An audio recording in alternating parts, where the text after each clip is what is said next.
ওই যে কে যেন আজহার নাকি মাজার একজন আসলে, আগে ওরা খাইছে এখন এরা খেতে চায় না, কি বলছে না? মিজানুর রহমান আজহারী সাহেব তার যশোরের মাহফিলে বলেছেন, দেশে আহামরি কোনো পরিবর্তন আসে নাই, এক দল খেয়ে গেছে আর এক দল খাওয়ার জন্য বসে আছে।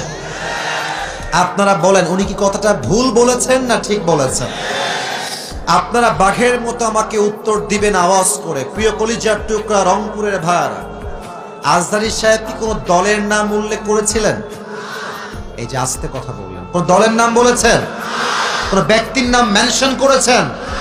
উনি জাস্ট বলেছেন এক দল খেয়ে গেছে আর এক দল খাওয়ার জন্য বসে আছে, এতেই কিছু লোকের গায়ে আগুন ধরে গেছে। আমরা কোনো দলের নাম উল্লেখ করি না। আচ্ছা, মনে করেন যে আজহারী সাহেব কোন দলের নাম উল্লেখ করেই ফেলেছেন, কোন দলের নাম এক্স্যাক্টলি মেনশন করেছেন, তো আমাদের কি জনগণ হিসেবে বাক স্বাধীনতা নেই? বলেন সবাই, আছে না নাই?